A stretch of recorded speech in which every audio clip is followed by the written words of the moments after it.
Have you ever felt invisible, dismissed, or even humiliated, despite knowing your worth? Imagine being on a crowded overnight flight, exhausted, hoping for a simple act of courtesy, a glass of water, only to be met with aggression, false accusations, and public humiliation. That's exactly what happened to Dr. Maya Johnson, a woman whose calm composure hid a power and resilience few could imagine. A senior flight attendant, blinded by authority and ego, slapped her in front of dozens of passengers, claiming she was the disruptive one. In that split second, every choice became critical. Stay silent and let the false narrative define you, or find the courage to assert the truth against seemingly insurmountable odds.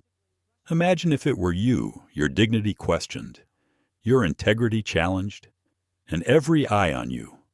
Would you hold your ground or retreat?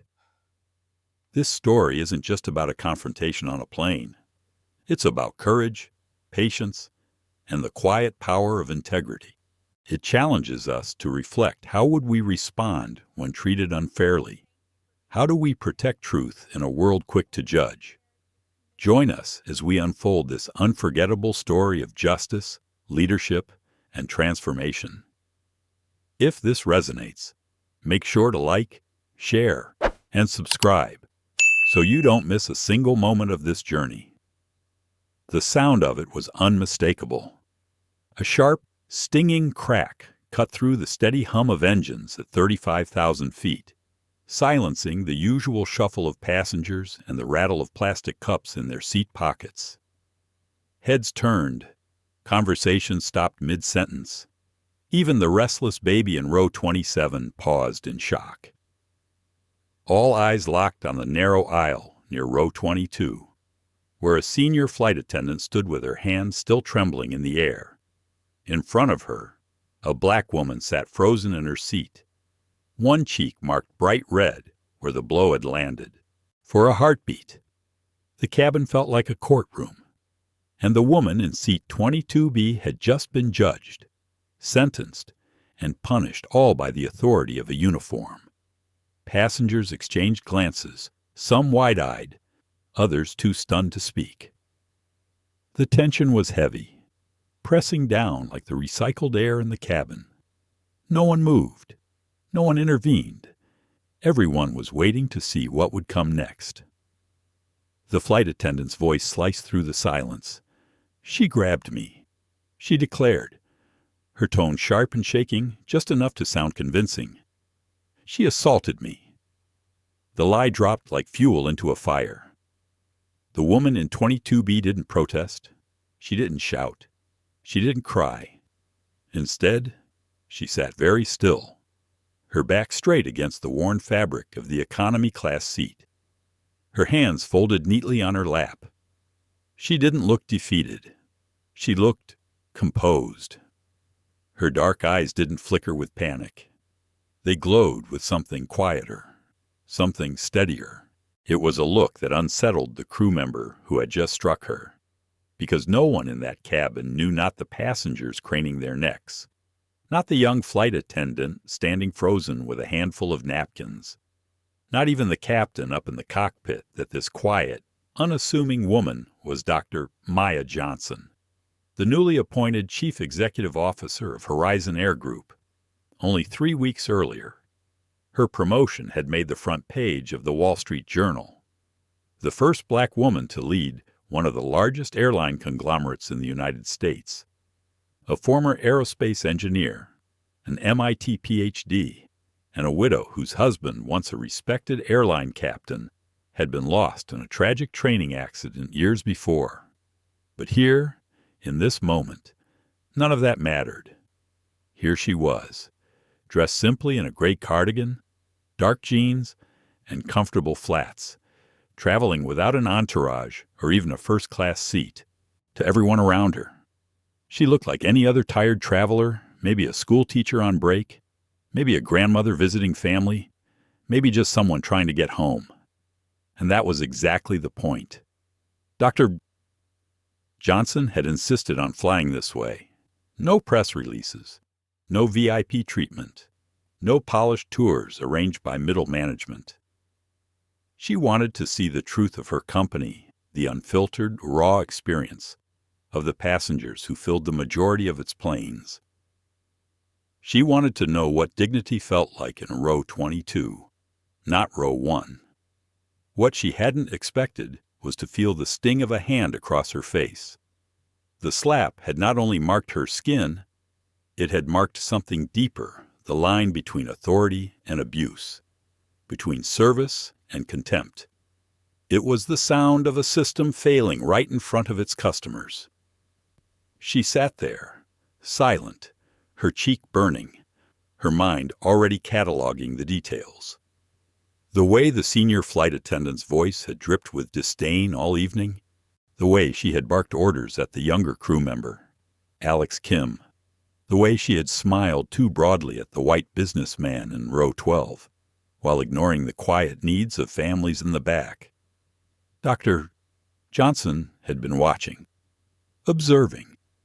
That was her mission tonight. But now she was no longer an observer. She was at the center of the storm. Her silence wasn't submission, it was calculation. As the passengers whispered in disbelief and the accused flight attendant tried to seize control of the narrative, Dr. Johnson inhaled slowly, tasting the metallic dryness of cabin air. She thought of her late husband's words, repeated often in the quiet moments of their shared life. Integrity is not negotiable, not at 35,000 feet, not at sea level, not ever. She held on to that truth. What none of the crew could see was that this ordinary passenger was already preparing for what would come next. They thought they were dealing with a powerless woman, someone they could bully into silence, someone who would crumble under shame and authority. They had no idea that the woman they had just humiliated had the power to change not only their flight, but the culture of the entire airline. The slap was not the end. It was the beginning. The hours before a flight can tell you more about a person than the flight itself. At the departure gate earlier that evening, a Dr. Maya Johnson had sat quietly by the window, her carry-on tucked under her seat, reading a worn paperback that she had carried for years. Nobody gave her more than a passing glance. Just another traveler, waiting, blending into the weary sea of business suits, vacation shorts, and restless children tugging at their parents' hands. Maya liked it that way. She had spent the last 3 weeks under relentless spotlight interviews, analyst briefings, congratulatory calls from politicians and CEOs. Headlines had proclaimed her the new face of aviation. Stock photos of her smiling had been shared thousands of times online. To the public, she was the groundbreaking first black woman to lead Horizon Air Group, a corporation that owned 3 major airlines, including the very one she was boarding that night.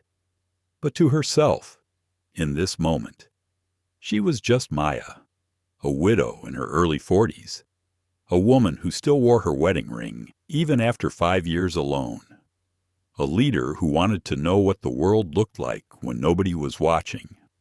Her late husband, Daniel Johnson, had been a seasoned airline captain, tall, calm, and endlessly patient. He was everything she wasn't in her younger years when she was sharp-tongued, quick to challenge authority, and too busy chasing degrees to notice the way exhaustion clung to him after each trip. Daniel died not in a dramatic crash, but in a small training accident, a Cessna spiraling down into a cornfield outside Wichita. The irony was bitter. A man who had carried thousands safely across the world lost his life in a routine exercise. That loss cracked something in Maya, but it also forged something else, a commitment that dignity and safety were not optional extras in aviation. They were sacred. Every life mattered, from the mechanic under the wing to the passenger in the middle seat of row 22.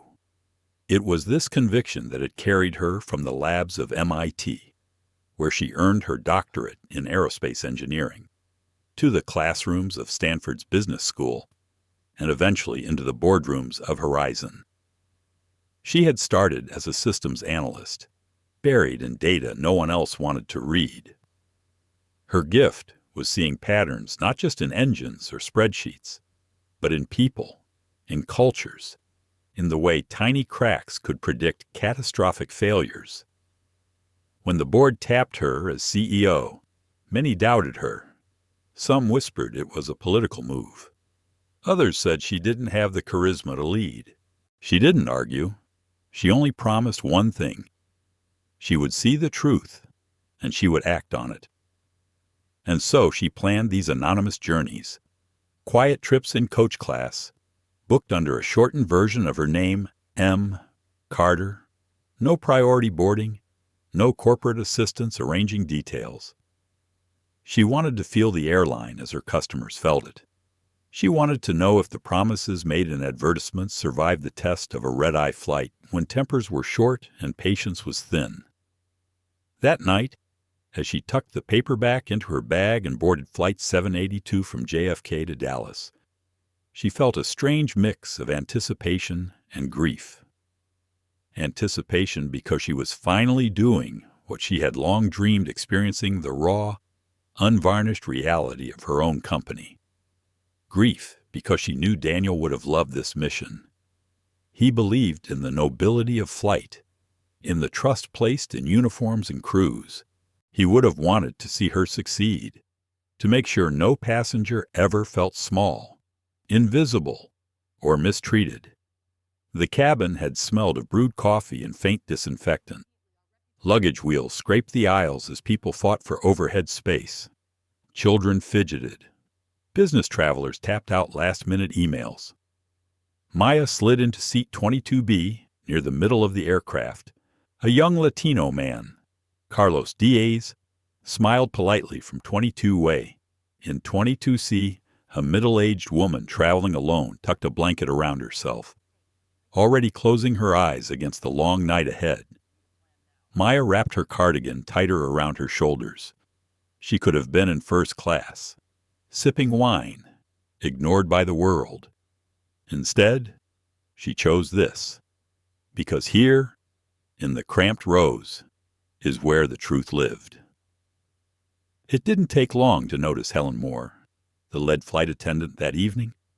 Helen's uniform was immaculate, her hair pulled into a severe bun, her walk sharp with authority. Every step said, "I run this cabin." She didn't smile. Not really. She delivered instructions like warnings. When she corrected the junior attendant, Alex Kim, her voice carried not just through the galley, but into the rows where passengers cringed at the tone. Maya watched, quiet but attentive. She wasn't hunting for mistakes. She was searching for patterns, the small cracks in behavior that revealed something deeper. Helen's disdain wasn't exhaustion. It was habit. It was culture. When the drink cart rattled into the aisle, Maya asked gently, "Just water, please. No ice." Helen sighed, exaggerated, as though the request were an inconvenience. She shoved a cup toward Maya with cubes clinking inside. When Maya reminded her softly, "No ice," if that's not too much trouble, Helen plucked the cubes out with tongs, splashing water across the tray table. "There." Happy, she muttered, moving on before Maya could reply. Carlos Diaz raised his eyebrows in disbelief, but Maya simply dabbed at the spill with a napkin. She wasn't here to correct Helen. She was here to see her, to understand how the culture allowed someone like her to thrive for 2 decades. Still, inside, Maya felt the faint sting of recognition. She had lived this before: the size, the dismissive tone, the way people assumed she was less because she was black, because she was a woman, because she wasn't dressed in a way that screamed power. She knew exactly what Helen saw when she looked at her, another anonymous passenger, someone who could be scolded, controlled, dismissed. What Helen didn't see was the strength built from years of being underestimated. From battles fought in boardrooms where she was the only black woman at the table. From the loneliness of grief carried in silence. Maya's calm wasn't weakness. It was endurance. As the cabin lights dimmed and the engines settled into their steady drone, Maya leaned back in her seat. She thought about Daniel, about integrity, about how cultures either honored or destroyed dignity in the smallest interactions. She closed her eyes for a moment, not to sleep, but to listen to the crew, to the passengers, to the unspoken truths of Flight 782. She didn't know yet that within hours, those truths would explode into the open. She didn't know that a simple cup of water and a flight attendant's contempt would ignite a storm that would shake not just the cabin, but the very foundation of Horizon Air Group. What she did know was this: she was ready. For whatever came, she was ready. Night flights always carry a certain tension. At JFK's Terminal 8, the lines had been long, the security officers impatient, and the weather unsettled with a steady drizzle that left travelers damp and irritable. By the time passengers finally boarded Flight 782 bound for Dallas, most were already on edge. The plane was full, nearly every seat taken. The hum of boarding announcements blended with the clatter of roller bags and the sighs of tired travelers who just wanted to sit down. Inside the cabin, the air smelled faintly of reheated meals, strong coffee, and the tired scent of recycled air. Fluorescent lights flickered overhead as passengers shuffled down the narrow aisle. Some moved quickly. Others lingered as they wrestled with overhead bins that seemed always too small for their oversized carry-ons.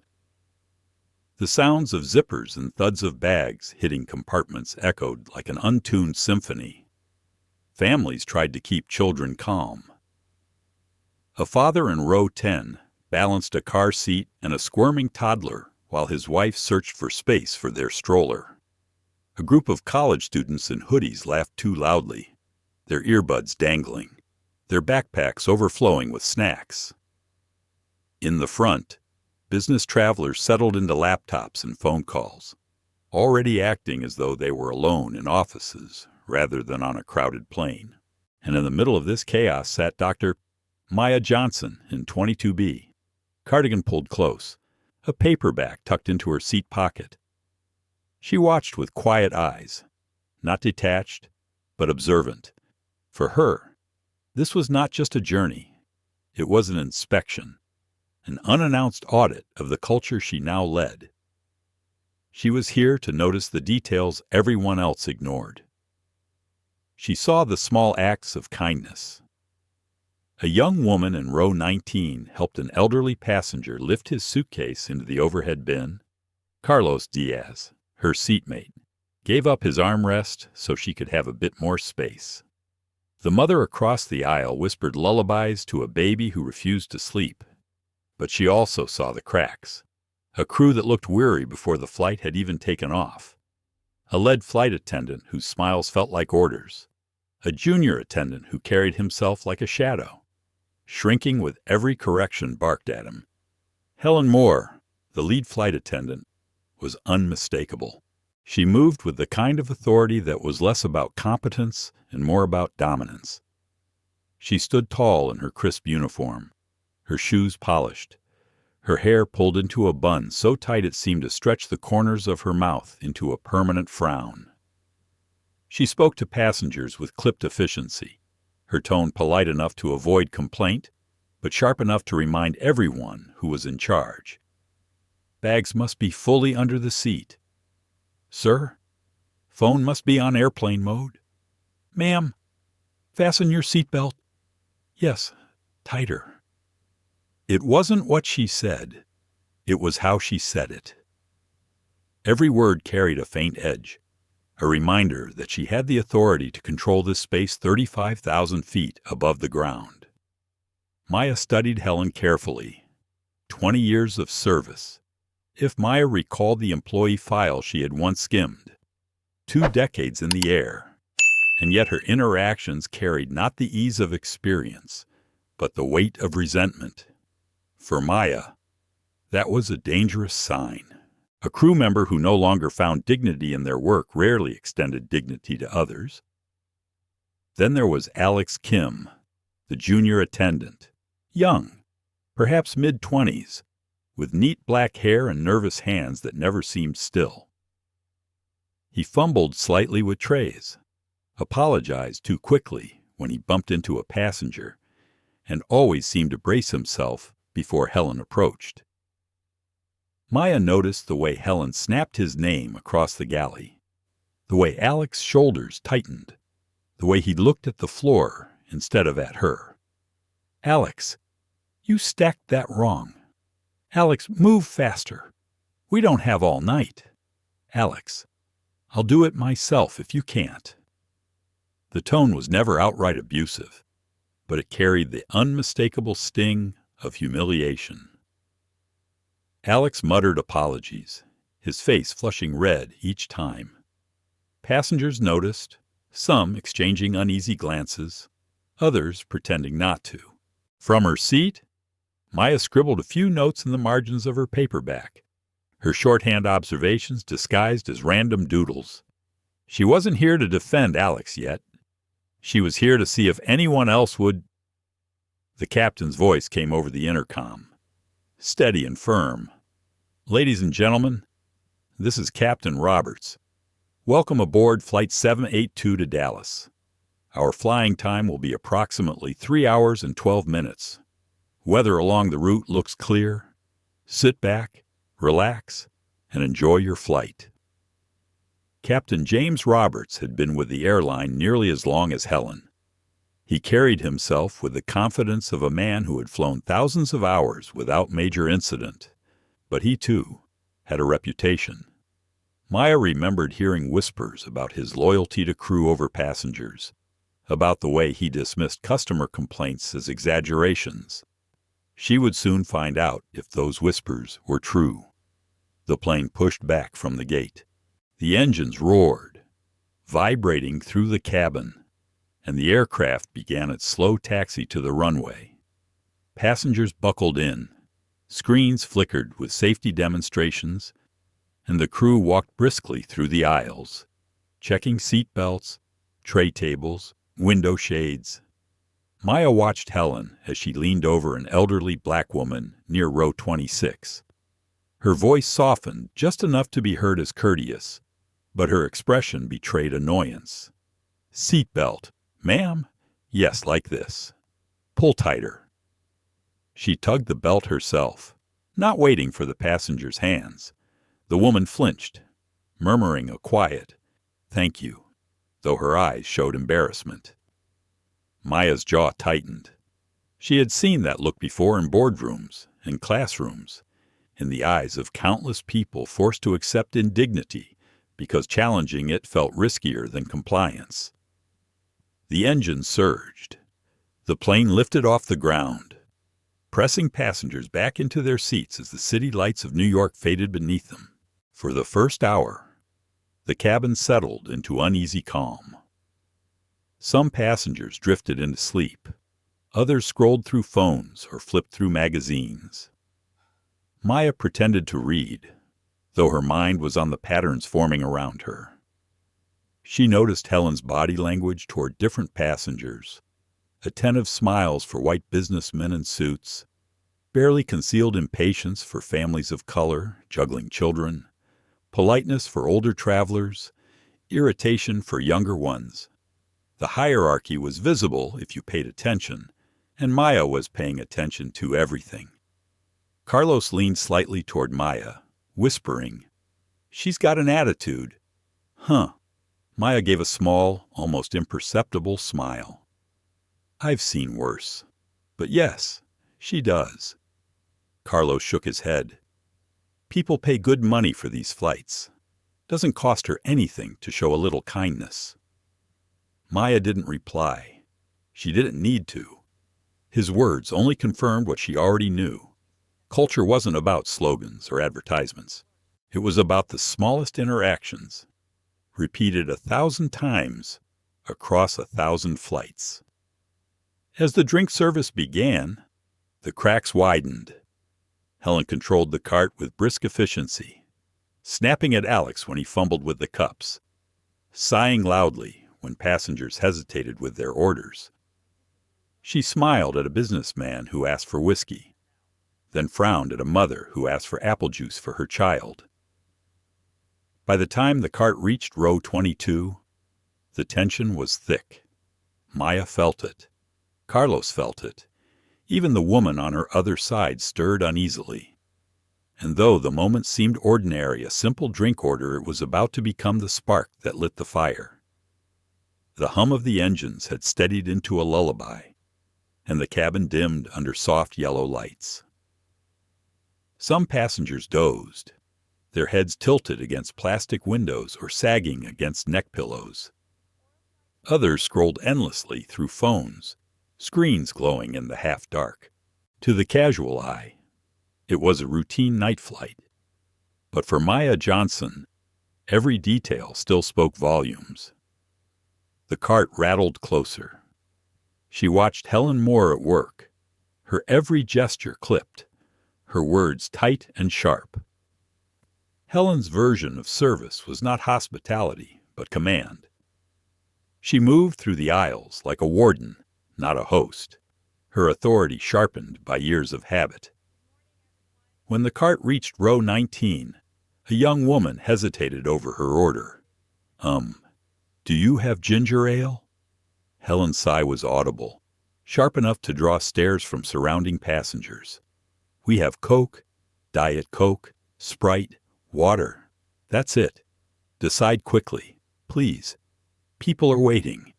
The woman blushed, whispering, "Water." Then Helen poured it with a jerk of her wrist, droplets spilling onto the tray table. She moved on without apology. Maya kept her eyes on Helen's hands. She remembered countless board meetings where executives spoke of premium service culture.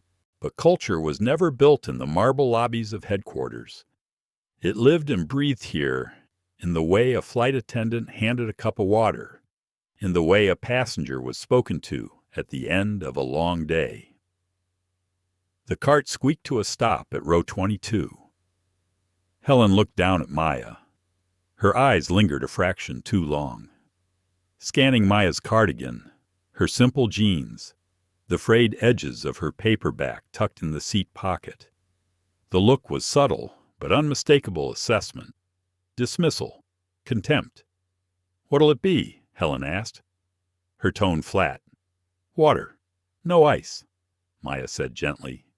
Helen filled a cup halfway, dropped in 3 cubes, and set it down with a thud. "There you go." Maya glanced at the cup. "I asked for no ice." Helen stared at her for a beat, then plucked the cubes out with tongs, water splashing across Maya's tray table. Her lips tightened into something resembling a smile. "Better." The answer hung heavy in the air. Carlos Diaz shifted in his seat beside Maya, his eyes flashing. He muttered just loudly enough, "That was uncalled for."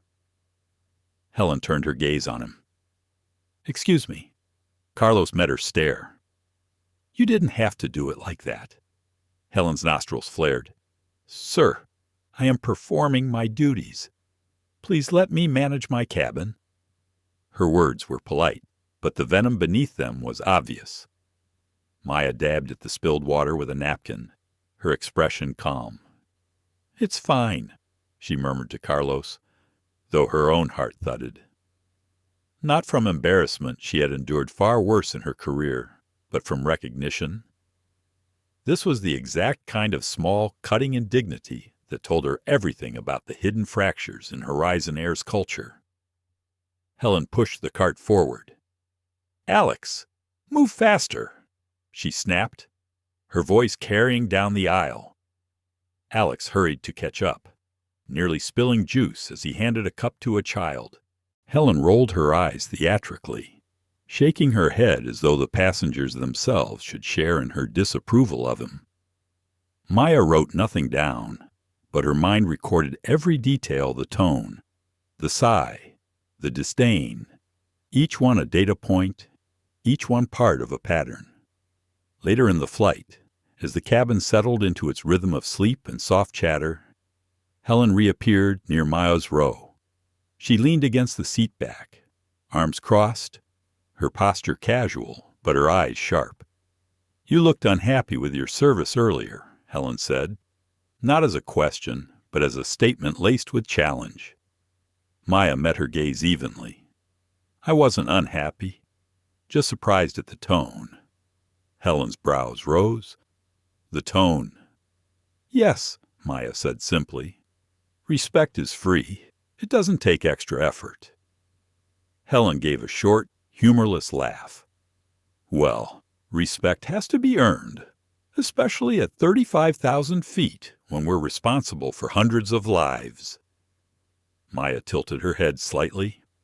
"Perhaps, but I've always believed respect should be the starting point, not the reward." For a moment, the two women held each other's eyes, one with contempt hardened by habit, the other with calm forged by years of endurance. Helen finally pushed off the seat back, her voice dropping to a murmur meant for Maya alone. "You people always think you deserve special treatment." The words slid like a blade beneath the surface. Maya's chest tightened, but her face remained still. She had heard variations of that sentence her entire life. In classrooms, in interviews, in boardrooms where she was the only black woman in a sea of gray suits. Each time, it was meant to remind her that she didn't belong, that she should be grateful for scraps instead of expecting equality. Carlos shifted beside her, clearly having caught the comment. His lips parted as if to speak, but Maya touched his arm lightly, a silent signal. "Not now." Helen smirked, satisfied, and moved on down the aisle. Maya turned her face toward the window. Outside, night stretched infinite and dark, stars scattered across the sky. Her reflection looked back at her, the faint redness of her cheek still visible from earlier irritation. She thought of Daniel, his quiet strength, his belief in the dignity of every passenger.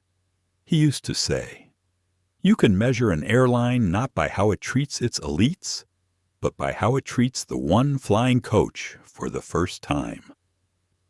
Maya inhaled slowly. She could feel the old anger rising, the same fire that once drove her to argue with professors, to challenge executives, to climb higher just to prove she could. But she also felt something deeper, now the weight of responsibility. She was not here as a passenger. She was here as a witness. The choice was hers. She could confront Helen now, expose her, demand respect, or she could wait, watch, gather what she needed, not just for herself, but for every passenger who would ever sit in these cramped rows. Her heart pounded, but she chose patience. Still, the sparks had been struck, and sparks, left unchecked, always found fuel. The cabin lights dimmed further, casting long shadows over the rows of passengers trying to settle in for the night. Maya Johnson had her eyes closed for a moment, letting the gentle hum of the engines lull her into a sense of calm she seldom experienced these days. The first hour of the flight had been uneventful, at least on the surface, but beneath the apparent quiet, tension simmered like a pot left unattended. Then, without warning, it happened. The man in 21B, directly in front of Maya, adjusted his seat back. The motion was abrupt, sharper than he realized, and the freshly filled cup of coffee on Maya's tray table tipped over. Dark liquid splashed onto her jeans and cardigan, dripping onto the floor below. Maya froze, the warmth of the coffee searing not just her skin, but the air in the aisle with sudden alarm.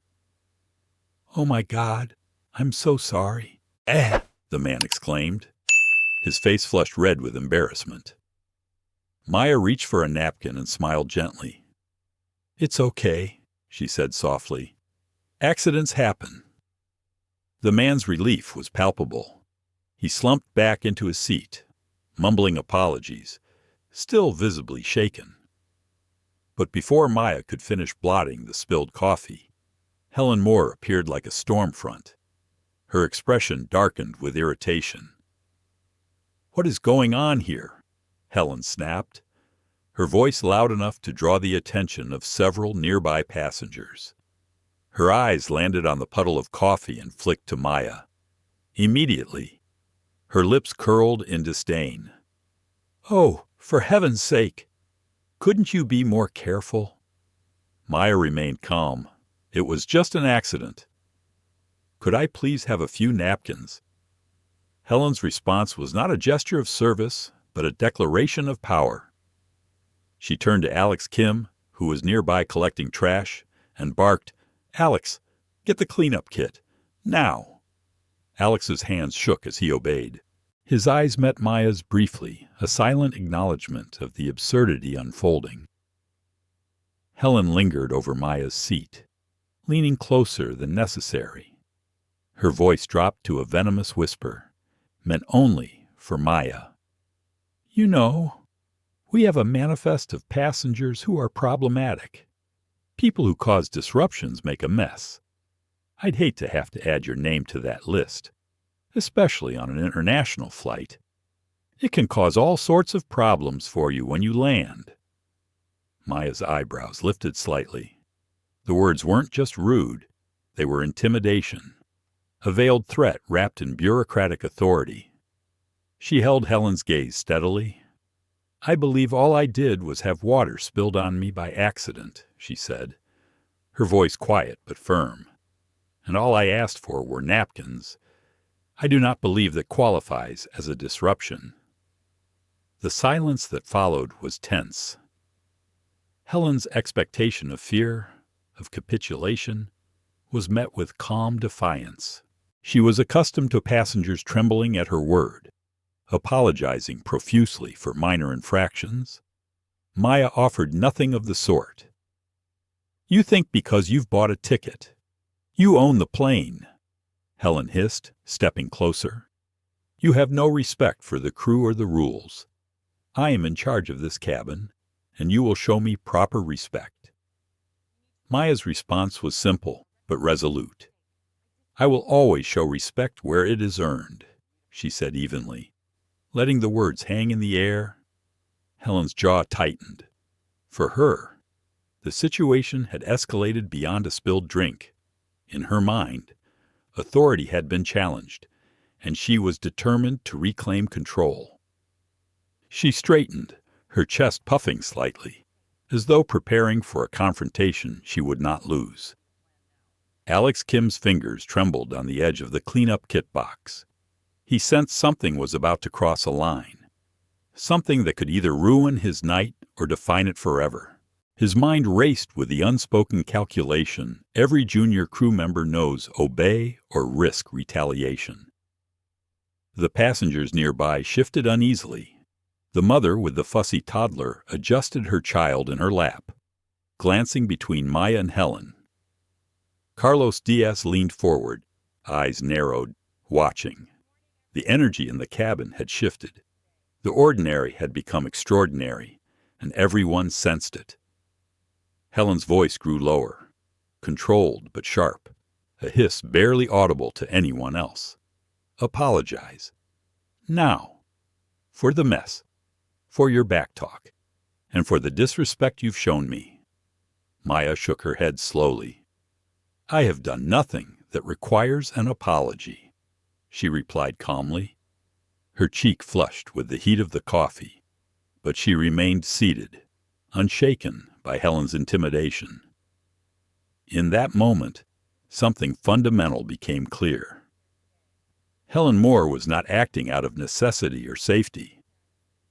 She was acting out of pride, irritation, and an ingrained sense of superiority. She had weaponized her uniform, her authority, and the fear it inspired, and she had chosen Maya as the target. The cabin, now fully alert, bore witness. Each passenger From the college students in row 20 to the father struggling with his toddler in row 10, watched as a power struggle unfolded in the narrow confines of economy class. Maya exhaled slowly. She could feel the burn on her cheek and the sting of humiliation that was never about her alone. It was about the countless passengers who had been dismissed, overlooked, or belittled. It was about the systemic cracks she had vowed to understand and ultimately repair. Her hands remained folded neatly in her lap, her gaze steady. She was not yet the CEO they feared. She was still Maya, the observer, the witness, but in that quiet, measured composure lay a power that Helen could not see. Alex Kim finally stepped forward, carrying the cleanup kit. He avoided eye contact with Maya, but his movements were careful, almost reverent. Maya gestured toward the spilled coffee, and Alex began to mop the mess with quiet precision, his hesitation betraying both fear and moral conflict. Carlos leaned back in his seat, whispering under his breath, "Unbelievable! Who treats someone like that over a cup of water?" Maya allowed a faint smile, just enough to acknowledge his frustration. She thought of Daniel, his belief that dignity should be the foundation of every interaction. She absorbed the moment, not with anger, but with understanding. She could see the entirety of the problem in that aisle, in that small spill, in Helen's contemptuous posture. The sparks had been struck. The fire would come later. For now. The cabin returned to an uneasy silence, but every eye that had witnessed the incident carried it with them. The cabin had quieted after the spill, but the tension remained, coiled like a spring. Helen Moore loomed over Maya Johnson's seat, her eyes narrowing as she assessed the situation. The junior crew member, Alex Kim, lingered awkwardly nearby, unsure whether to step in or retreat. The passengers watched with bated breath, sensing that something far larger than a coffee spill was about to unfold. Helen's face twisted with frustration, the lines of her years of service hardening into anger. She leaned closer to Maya, the faintest sneer curling her lips. "I've had enough," she said, her voice low and controlled but deadly. "You've disrespected me long enough." Maya looked up, her gaze steady. "I asked for napkins. I have done nothing disrespectful." The words were simple, calm, unyielding. For a fleeting moment, Helen seemed to falter, as if she had expected fear, submission, or at least hesitation. But there was none. Instead, she saw a composed woman who refused to bend, and that refusal ignited something in Helen she could not contain. The slap came without warning. Helen's hand struck Maya across the cheek, loud and sharp in the confined space. Gas rippled through the cabin. A mother grabbed her child, who cried in startled confusion.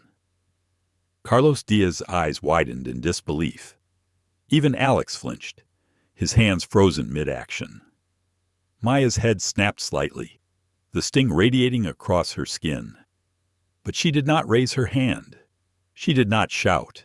She did not retaliate. Her eyes remained fixed on Helen, steady and unafraid. The slap, meant to assert control, had done nothing to break her.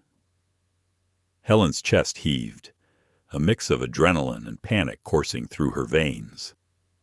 She could feel the cabin watching, every head turned toward the confrontation. Her victory felt immediate, yet fragile. She spun her narrative quickly, almost instinctively, elevating herself to the role of victim. "She grabbed me," Helen shouted, pointing at Maya. Her voice carried authority and alarm, designed to summon immediate intervention.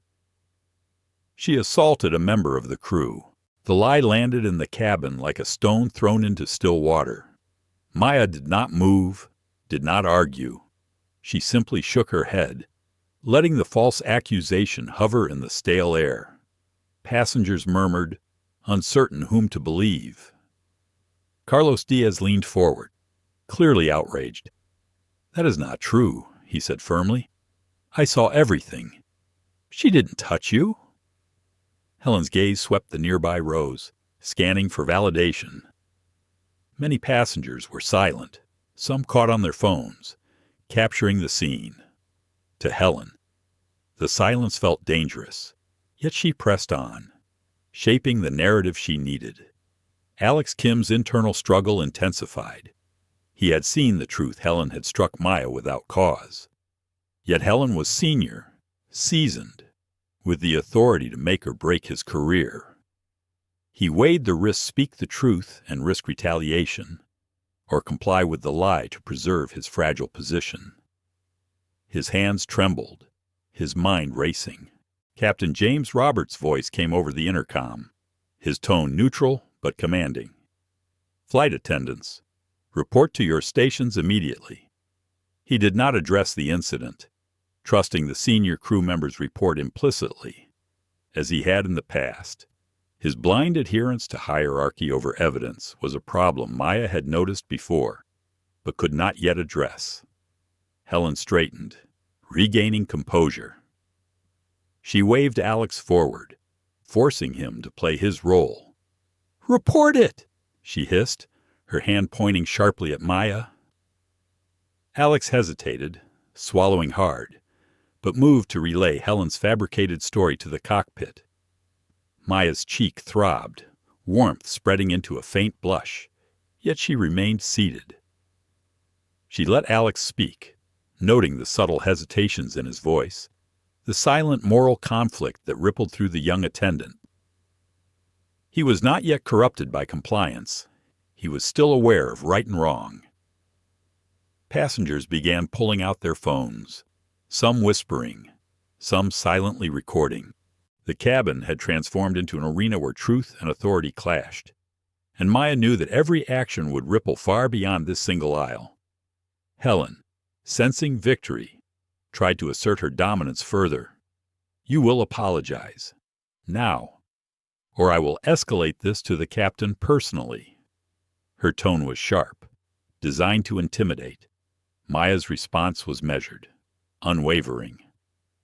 "I have done nothing that requires an apology," she said quietly, yet with the authority of someone who knew the consequences of her calm. "You were the one out of control. The passengers can attest to that." The cabin held its breath. A subtle energy charged the air the moment between defiance and authority, between bullying and resistance. Passengers shifted, leaning closer, silent witnesses to a confrontation that was far more than it seemed. Alex Kim's hand rested over his phone in his pocket. He had been recording secretly, sensing the moment could become critical. Now, he realized the truth had to be preserved, even if it meant risking Helen's wrath. Maya did not speak again. She simply sat, absorbing every detail: Helen's misused authority, the reactions of the passengers, the quiet panic flickering in Alex's eyes, and the deafening silence of compliance that had allowed this to happen.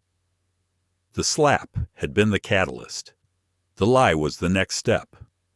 And Maya understood that this moment was no longer about a spilled drink, or even about herself. It was about the culture that allowed Helen Moore to believe she could strike someone with impunity, to believe that hierarchy was truth, and to ignore the humanity of the passengers and crew around her. Maya Johnson sat quietly in the rear of the cabin, her cheek still warm from the slap that had stung both physically and symbolically. She had been struck, humiliated, and falsely accused, yet she remained composed. Every detail had been catalogued, every nuance observed. This was no longer merely a flight. It was a window into the dysfunction of the very company she led. Alex Kim, carrying the cleanup kit, moved stiffly past her, trying to avoid eye contact.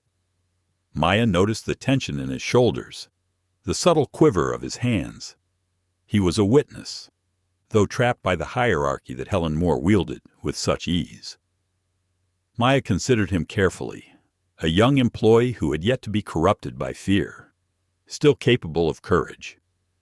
Her fingers brushed her phone in her pocket. A plan had been running through her mind since the first moment of Helen's aggression. She typed quickly, deliberately, using a secure, encrypted message channel. David, code red, Flight 782. Incident requires immediate and discreet attention upon arrival. Convene emergency meeting 9:00 a.m.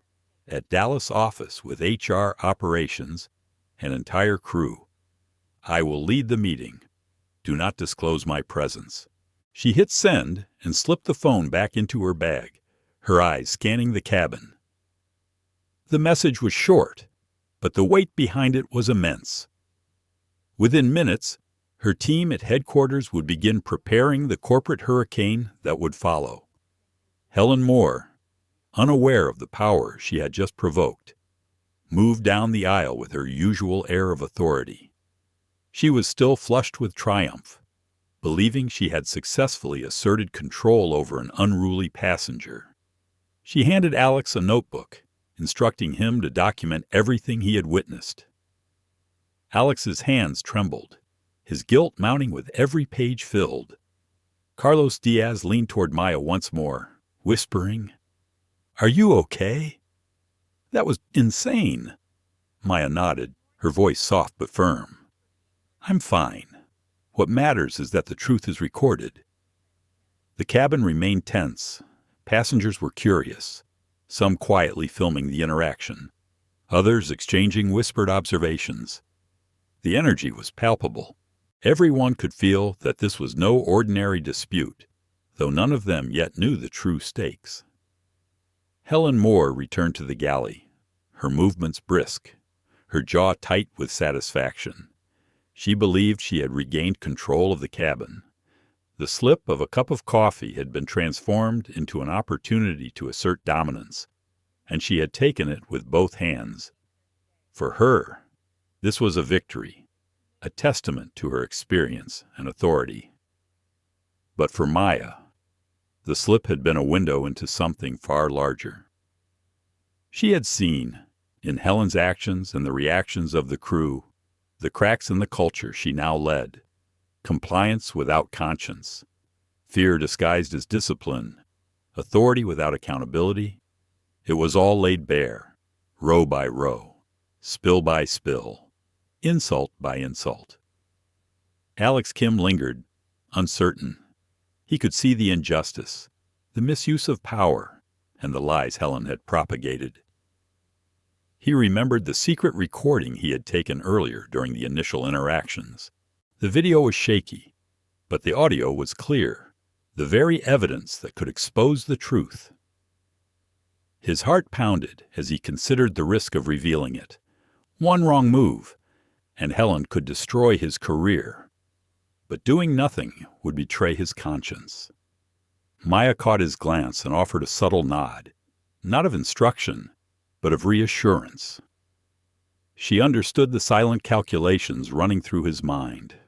Courage, she knew, often required validation, a moment to know that one was not alone in standing for what was right. The passengers in the vicinity remained quietly observant. Some were texting friends, some whispering theories, some simply watching in astonishment.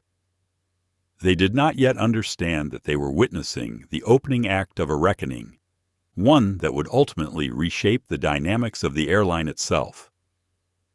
Maya exhaled slowly. The cabin was dark now. The overhead lights dimmed further to allow passengers to sleep, but she remained alert, eyes scanning, analyzing, absorbing.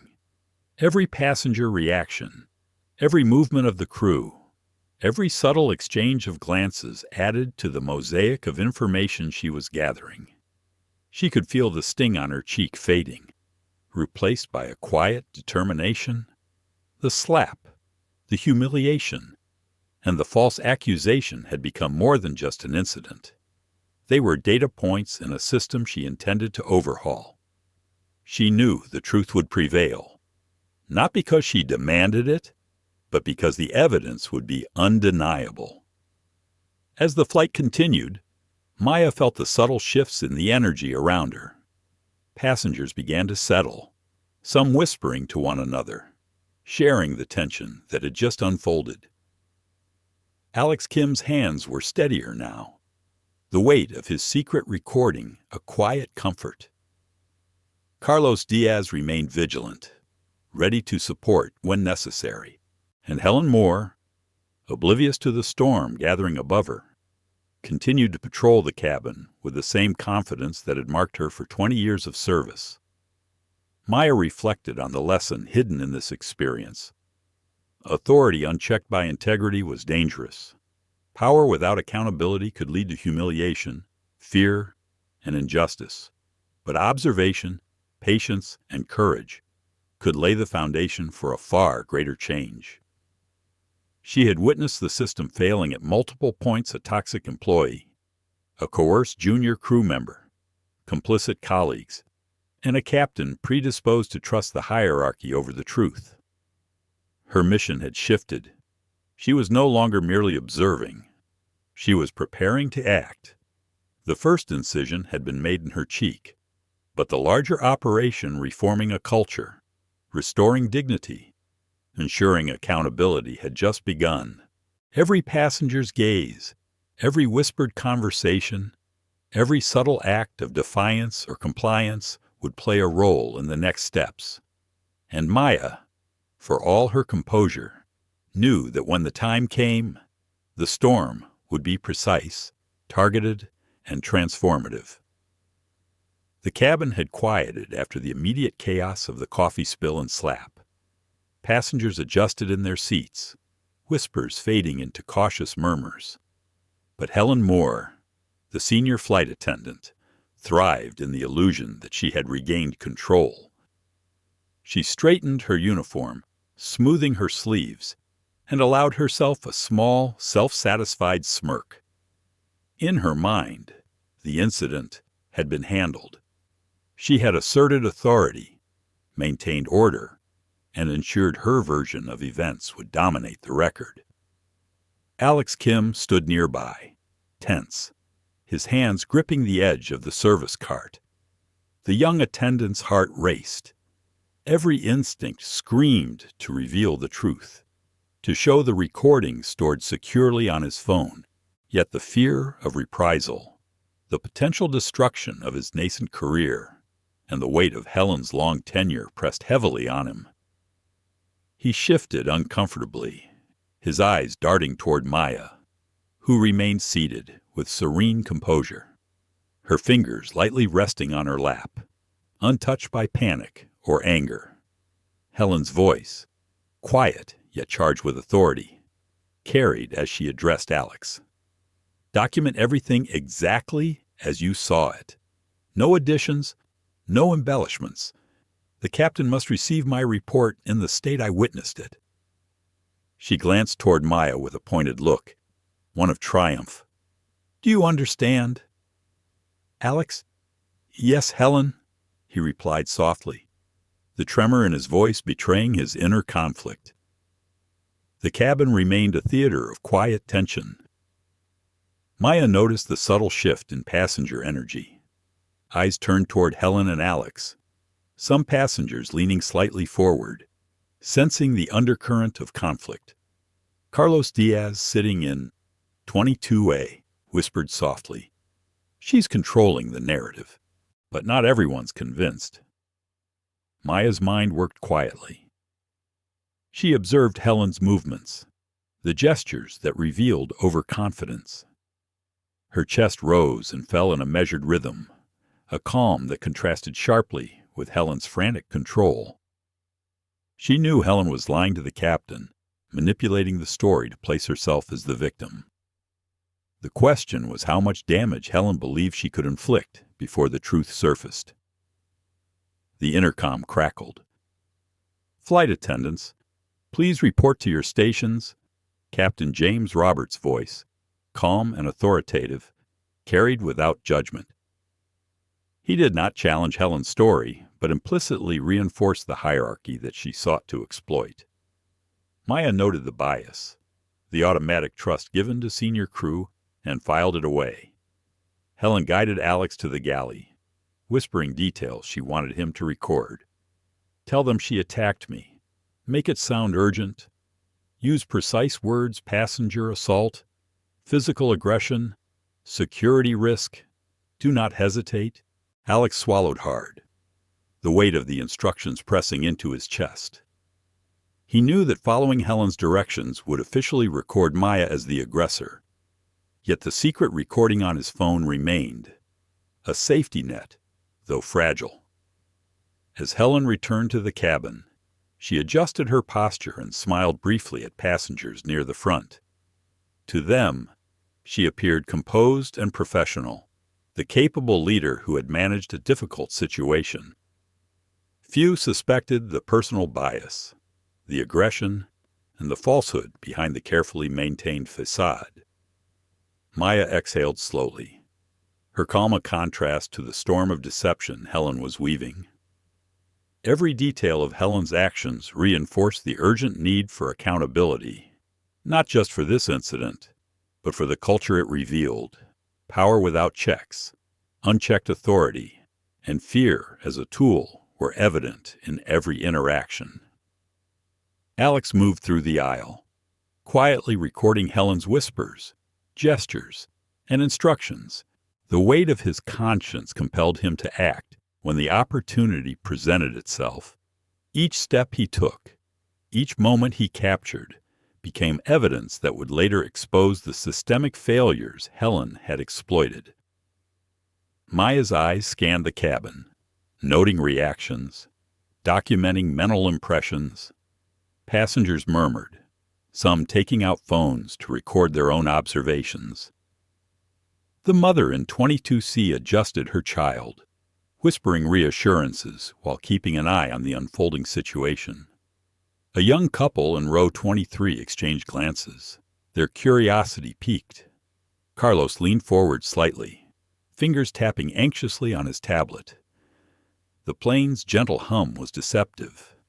The quiet moments concealed the brewing reckoning that Maya had already begun to orchestrate in her mind.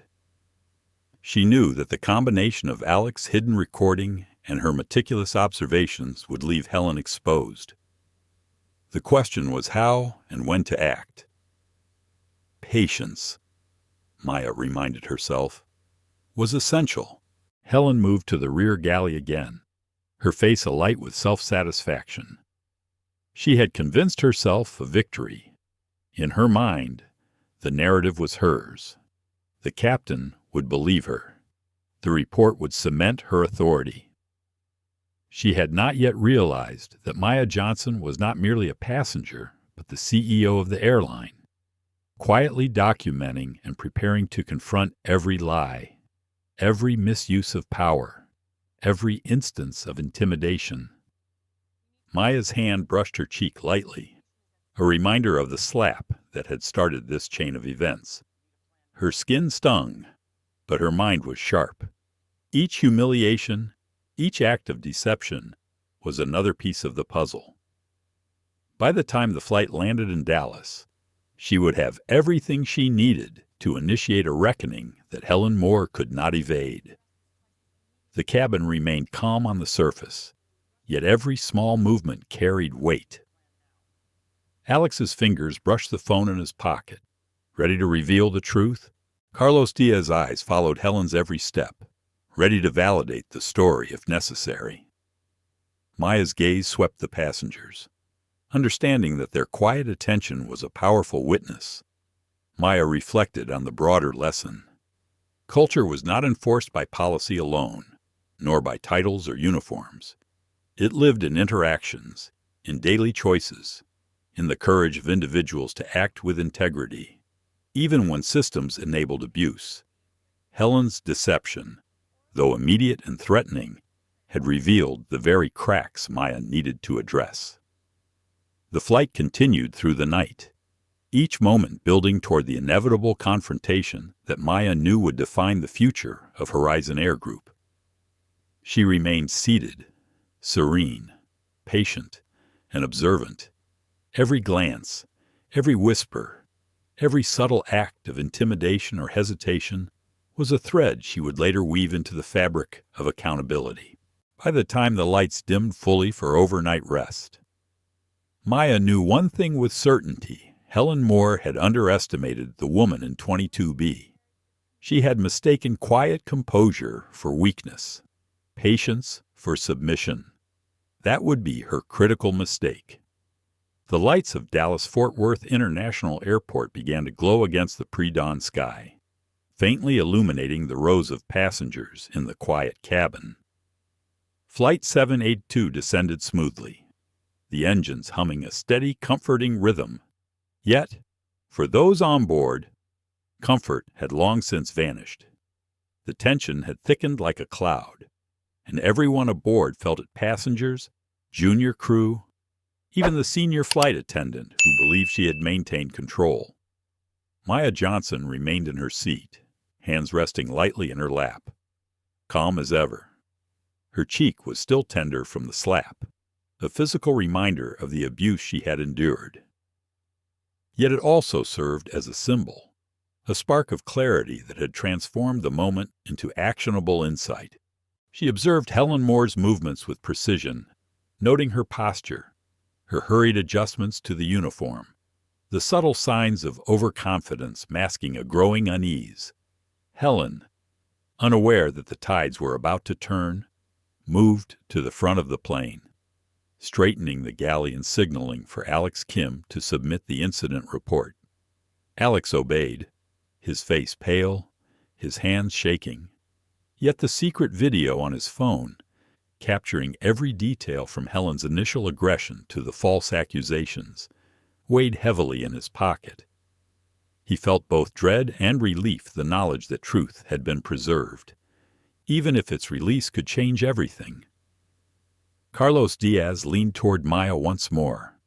"This is getting out of hand," he whispered. "I hope you have a plan." Maya gave a subtle nod, barely perceptible, but enough to reassure him. "We do. Patience is the key. Observe and act strategically." As the plane taxied toward the gate, the crew prepared for deplaning. Captain James Roberts' voice came over the intercom, calm yet authoritative. "Ladies and gentlemen, welcome to Dallas-Fort Worth. Please remain seated till the seatbelt sign has been turned off. Deplaning will be conducted under the direction of the airport authorities due to an in-flight security incident.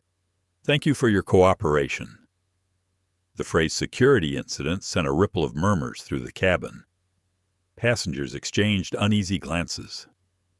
Some instinctively reached for their phones, anticipating the unfolding story.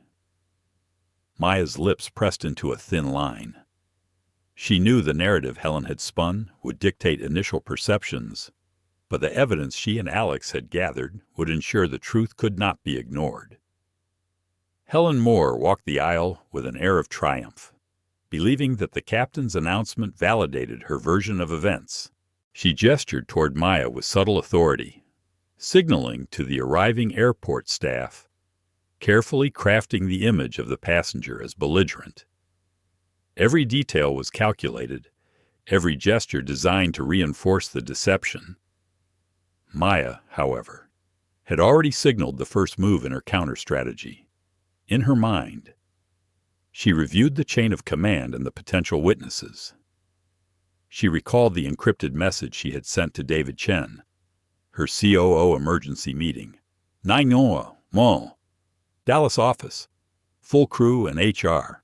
Every action, every observed behavior would be analyzed under corporate oversight.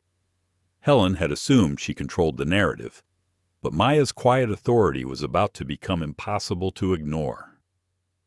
Alex Kim approached Maya cautiously as two airport police officers and Horizon Air Station staff boarded at the jet bridge. Helen, pointing directly at Maya, announced loudly enough for everyone to hear.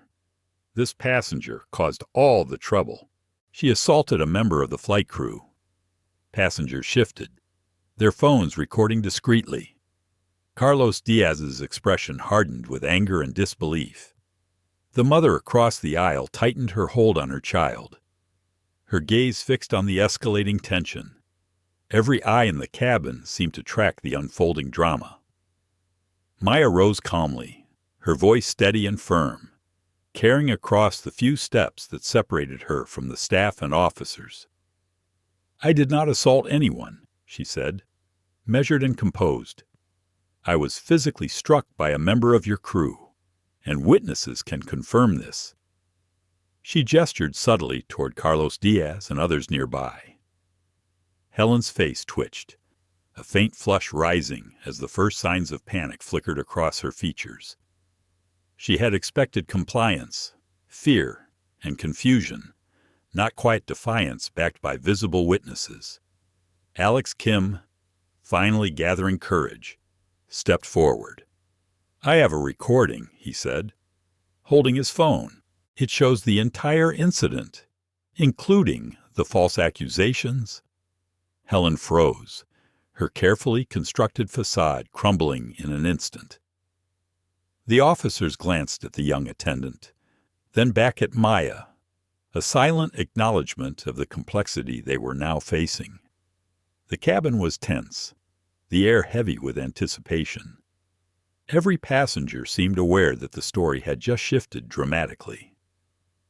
Maya's eyes swept across the cabin, meeting Carlos Diaz's gaze, briefly touching those of other passengers who had witnessed the events.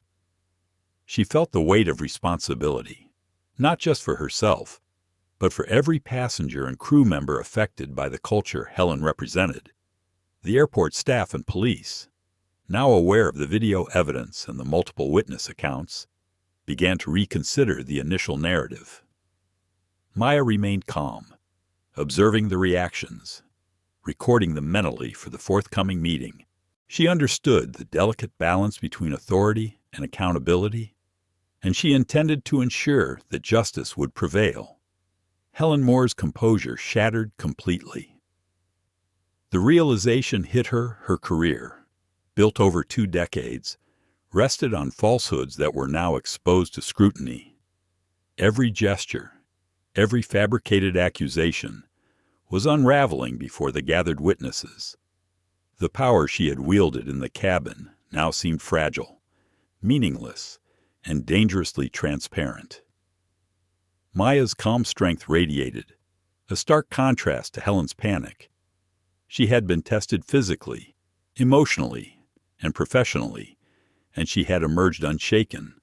The cabin, the passengers, the junior crew member, and even the officers present were all participants in the quiet revolution that was about to unfold. The small airport room where Maya Johnson was led by the Horizon Air staff was stark, sterile, and functional. The fluorescent lights glared down at the glossy tile floors, and the faint hum of the air conditioning filled the space. Maya remained calm, her posture straight, her expression neutral but commanding. Every step she took was deliberate, each movement a subtle assertion of authority. Helen Moore followed behind, her steps less certain now. The brief sense of triumph she had enjoyed on the plane had evaporated, replaced by a creeping realization that she had miscalculated the reach of her actions. Alex Kim trailed nervously, still holding his phone. His recording was now a lifeline, and he understood that the balance of power had shifted in ways that Helen could not anticipate. Maya's first action upon entering the room was to ensure control of the narrative. She dialed her encrypted phone and whispered a few instructions to David Chen, her COO. "David, legal and HR. Meet me here in 10 minutes. Prepare to review the flight video and witness statements. No exceptions." She hung up, her calm voice leaving no room for debate. Helen Moore stood rigidly near the wall, her uniform immaculate, but the carefully composed authority she had wielded on the plane now felt hollow. She clenched her fists unconsciously, feeling the weight of impending accountability pressing down. Alex Kim shifted, unsure where to look. Maya's gaze briefly met his, offering a subtle nod of reassurance. Courage, she understood, was contagious when guided carefully. Alex felt a small surge of confidence. He was no longer trapped by fear. He had an ally in the highest position, and the truth now had protection. Within minutes, the corporate team arrived. Amelia Vance, Horizon Air's chief counsel, entered with precise confidence. Her dark navy suit exuded authority, and her eyes swept the room, taking in every detail. She approached Maya, offering a nod of acknowledgement. Maya began. "We have a situation on Flight 782. Helen Moore assaulted a passenger and filed a false report. Witnesses and recordings are available." Her voice was even, professional, yet carried an edge of inevitability that made it clear the discussion was not optional. Amelia tapped her tablet, reviewing the encrypted file Alex had handed over. The room's atmosphere shifted immediately. Legal weight now accompanied Maya's personal observations. What had seemed like a chaotic incident during the flight had solidified into incontrovertible evidence. Helen Moore opened her mouth to speak, but the confidence that had carried her through decades of service faltered. The words that once would have commanded attention now sounded weak, defensive. Every movement she made betrayed the rising panic. Amelia turned sharply, eyes locking on Helen. "Ms. Moore, we will be reviewing the flight video and witness statements. You will have an opportunity to respond, but understand that your employment and reputation are now under immediate review." The weight of those words hit Helen like a physical blow. 22 years of service, every professional achievement, every assertion of authority, now balanced on a precipice of accountability. Maya's gaze shifted to Alex Kim. "You did the right thing. Your recording is vital evidence. You will not face reprisal, and your position will be protected." Alex exhaled, the tension in his shoulders easing slightly. The validation from Maya gave him courage he hadn't realized he needed. Carlos Diaz, who had been quietly observing, stepped forward. "I can provide a statement. I saw the entire incident unfold." His calm, confident tone added weight to the collective evidence against Helen's fabricated account. Maya nodded, impressed. The passenger's testimony, combined with Alex's video, formed an undeniable record. She understood that the cabin's eyes had not just witnessed a confrontation, they had captured a moment of systemic failure, now ready to be addressed. The video played on the large screen, every frame visible. Helen's initial contemptuous gestures, the moment she slapped Maya, the false narrative she constructed, and Alex's hesitant compliance as he recorded it. Each detail punctuated the reality that this was more than an isolated incident. It was a symptom of a culture that allowed abuse to persist unchecked. Helen Moore's face turned pale as the evidence unfolded. Her eyes darted between the screen, Maya, Amelia, and the corporate team. Every move she had made to assert dominance, every lie told, crumbled before her. Maya allowed silence to hang. No words, no accusations, just the calm, measured presentation of truth. The room absorbed it fully, and the psychological weight of accountability began to settle over Helen. Amelia spoke next, her voice firm, leaving no room for misinterpretation. "Miss Moore, effective immediately. Your employment with Horizon Air and any affiliated companies is terminated for gross misconduct. Security will escort you from the premises. You will cooperate with the legal team regarding the assault and false reporting. Any appeals or discussions of reinstatement are suspended pending full review. Helen's composure broke. The carefully maintained persona of control collapsed into visible shock and despair. The reality of consequences she had long evaded now confronted her directly. She tried to speak, but the words faltered, her voice weak and pleading. Maya Johnson remained unmoved. Her expression was calm, almost serene, but beneath it lay the force of decades of experience and the weight of justice being enacted. This was not about revenge. It was about accountability, culture reform, and the reaffirmation of dignity. The corporate team took immediate action. HR began processing the formal termination and prepared statements for internal and external communications. Amelia ensured that legal avenues for civil and criminal actions were clear, protecting both the company and Maya from further harm. Alex Kim exhaled, relief mingling with lingering anxiety. He had been complicit under duress, but now the balance had shifted. Courage, he realized, could manifest even in those who had initially hesitated. Maya's calm integrity had provided the framework for him to do the right thing. Maya reflected on the moment. The slap, the intimidation, the false report all had been catalysts, exposing weaknesses, but also revealing opportunities for change. Horizon Air would now take steps to address systemic issues, to reform training, and to establish protocols preventing abuse of authority in the future. The corporate boardroom of Horizon Air in Dallas was vast and pristine, a room of polished mahogany, glass walls, and panoramic views of the early morning tarmac. The events of Flight 782 had already begun rippling through every corner of the company, and the room buzzed with anticipation.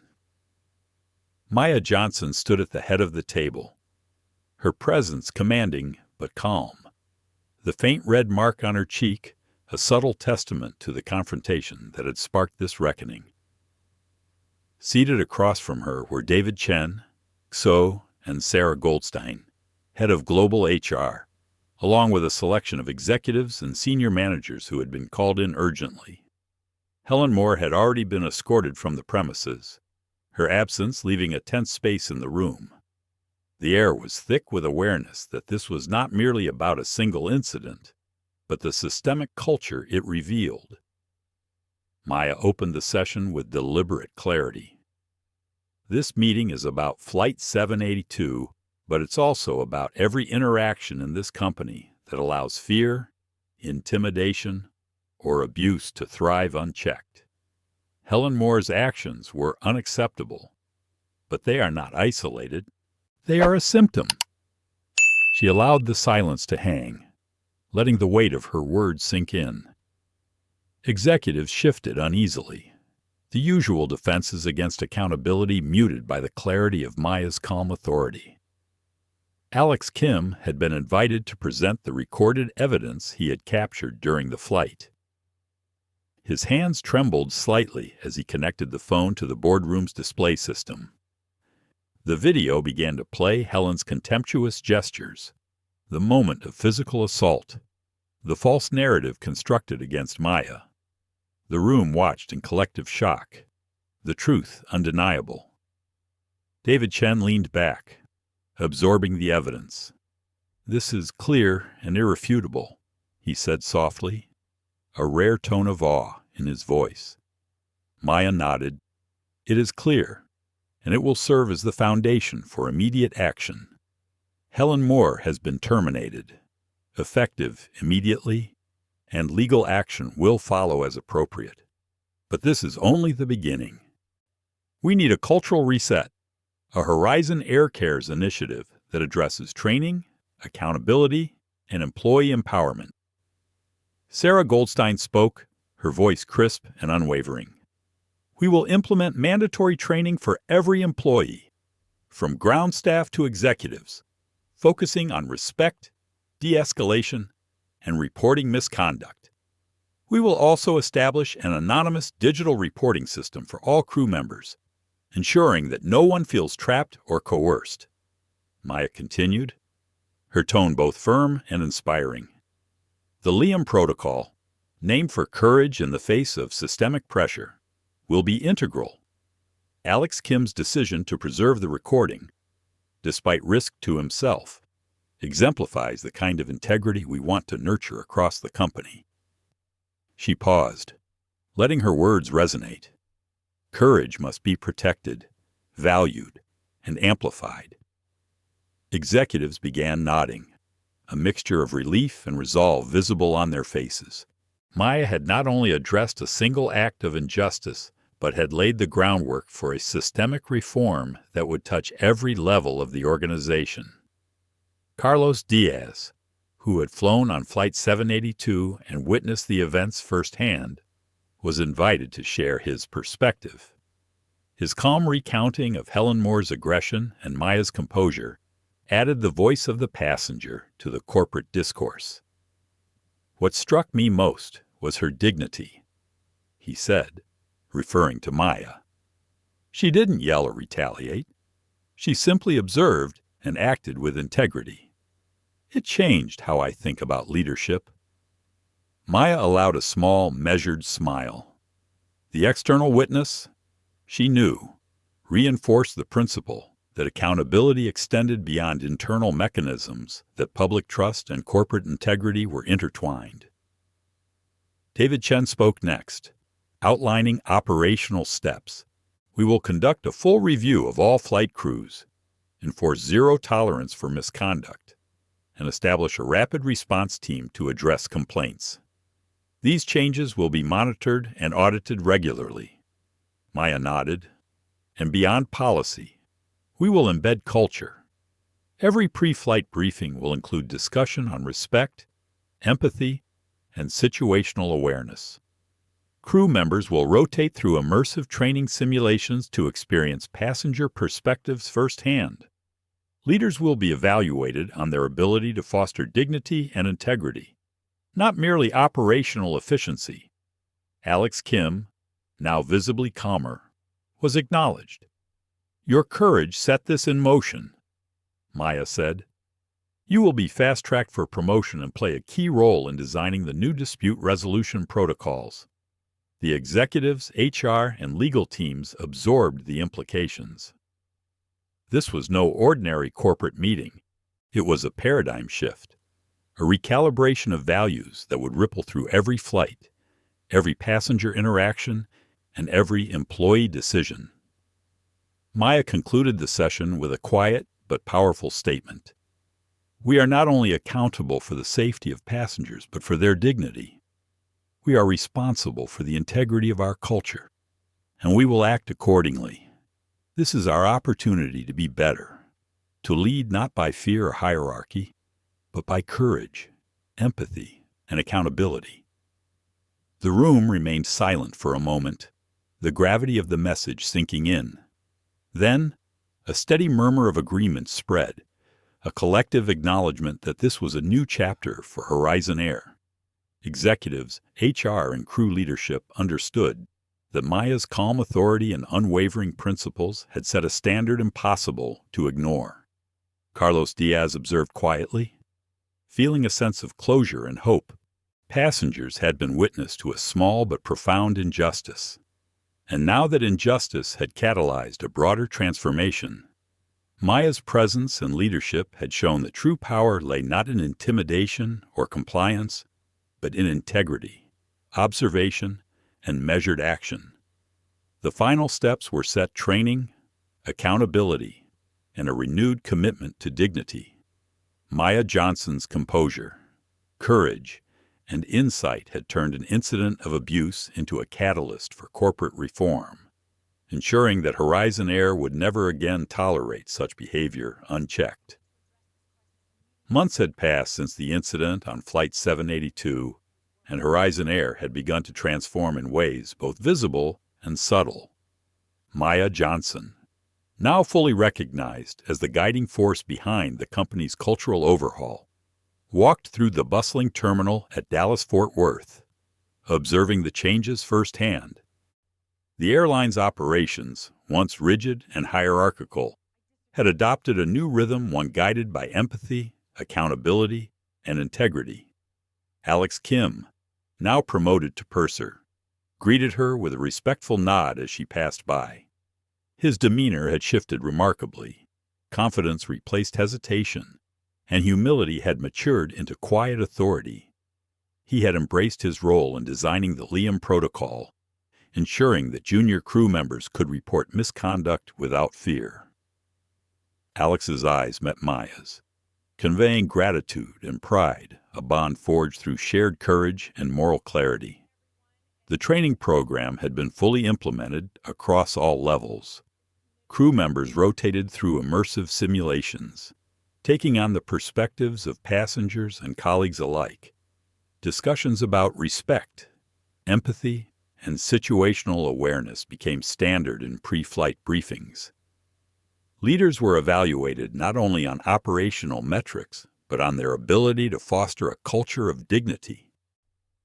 Maya entered the corporate lounge, where Sarah Goldstein and David Chen were reviewing reports from the newly established HR and compliance system. Charts reflected dramatic reductions in complaints about crew misconduct, and anonymous submissions indicated growing confidence among junior staff. The Liam Protocol had been a critical success. "Look at these numbers," David said, pointing to the screen. "Customer satisfaction is up 15 points. Employee engagement is at an all-time high. The culture shift is real." Maya nodded, her expression calm but satisfied. "It's not just numbers. It's trust. Passengers trust us. Employees trust leadership. And that trust is the foundation of everything else we do." Carlos Diaz, the passenger who had witnessed the original incident, had become an informal consultant for Horizon Air, sharing the passenger perspective to enhance training modules. He had a unique ability to articulate the subtle microaggressions and indignities passengers experienced, ensuring they were addressed in the protocols. During a visit to the crew lounge, Maya observed a young flight attendant, new to the airline, practicing de-escalation techniques in a simulated passenger scenario. The room was filled with discussion and constructive feedback, a stark contrast to the old environment of fear and intimidation. Maya allowed herself a small smile, appreciating the transformation from silence and complicity to engagement and empowerment. The legacy of Helen Moore, once a figure of unchecked authority, was now a cautionary tale. Stories of her downfall had spread internally, not as gossip, but as a lesson in accountability. Junior crew members no longer feared their superiors, but respected the boundaries of professional conduct and the systems in place to protect integrity. Maya walked to the observation deck overlooking the bustling gate area. The terminal was alive with motion, but the energy felt different, cooperative, respectful, and efficient. She reflected on the journey from that fateful night. A single act of aggression had revealed systemic flaws, but it had also catalyzed a transformation that would ripple through the airline for years to come. In her office, Amelia Vance and Sarah Goldstein joined Maya for a debrief of the ongoing initiatives. "The protocols are being followed consistently," Amelia noted. "The legal framework ensures accountability while protecting the airline and the employees. It's a balanced system." Maya turned to Sarah. "And the training all crews have completed immersive modules."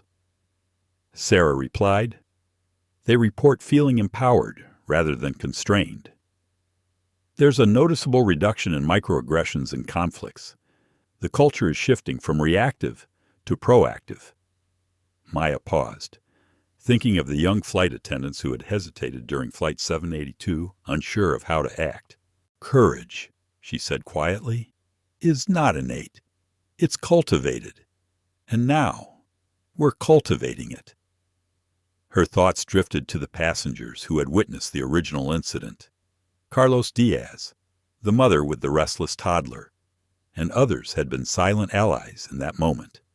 Their presence had helped preserve the truth. Maya considered how this interplay of observation, integrity, and courage had driven change not just within the company, but in the lives of everyone involved. The airline had also embraced transparency with the public. Press releases, interviews, and internal communications highlighted the commitment to dignity, safety, and respect. The Horizon Air Cares initiative became a benchmark, a case study in corporate accountability. Customers responded with trust, loyalty, and increased engagement. The airline was no longer just a mode of transportation. It had become a model for ethical leadership. Maya's reflections were interrupted by a new challenge. A minor incident had occurred on a flight, a passenger dispute that could have escalated, but this time, the crew handled it flawlessly. A junior flight attendant mediated with empathy, followed de-escalation protocols, and involved the captain only when necessary. The situation resolved peacefully. No humiliation, no fear. Maya watched the report arrive on her desk and felt a quiet sense of pride. The culture she had fought to implement was now self-sustaining. As she gazed out the window at the runway, watching planes take off into the horizon, Maya allowed herself a rare moment of contemplation. Her journey had been driven by an incident of injustice, yet it had blossomed into something larger, a testament to integrity, courage, and the power of observation. The airline had healed, but more importantly, it had evolved. From the ashes of a single, painful moment had risen a system of accountability and dignity that would endure. Maya understood that leadership was not about wielding authority, but about shaping an environment where truth, courage, and respect could flourish. Maya's reflection turned personal as well. The slap on her cheek, the public humiliation, had been transformative. It had revealed vulnerabilities, but it had also demonstrated resilience. She had turned a moment of pain into a catalyst for profound systemic change. And in doing so, she had set a precedent that courage, composure, and integrity could not only confront injustice, but reshape the structures that enabled it. The terminal's activity continued below, a living tapestry of movement, cooperation, and engagement. Horizon Air had become more than an airline. It had become a living example of what was possible when accountability and dignity guided every interaction. And Maya Johnson, who had endured so much that night, remained the calm, steady force at its center, a quiet architect of transformation. The story of Dr. Maya Johnson on Flight 782 offers profound lessons for life, leadership, and personal integrity. At its core, it demonstrates that true strength is often silent. It's the calm observance of injustice, the careful collection of truth, and the courage to act with integrity despite fear or humiliation. Maya's journey teaches us that authority does not equate to morality, and that systems can fail when we blindly trust hierarchy over evidence. For older audiences, the lesson resonates deeply. Life will present moments where respect and dignity are challenged, whether personally or professionally. In these moments, the choice to act thoughtfully, rather than react impulsively, can transform not just the outcome for oneself, but for the wider community. Observing, documenting, and standing for what is right creates ripples of change that extend beyond the immediate incident. Moreover, the story underscores the importance of mentorship, accountability, and systems that empower those who might otherwise be silenced. It reminds us that even in environments steeped in fear or tradition, courage combined with strategy can redefine culture and inspire others. Above all, the narrative encourages reflection. How do we uphold dignity, our own and that of others, in moments that truly test us? Thank you for joining us on this powerful journey of courage, integrity, and transformation. If Dr. Maya Johnson's story moved you or inspired reflection, please like this video, Share it with friends and family, and subscribe to our channel to follow more stories that celebrate resilience, justice, and leadership.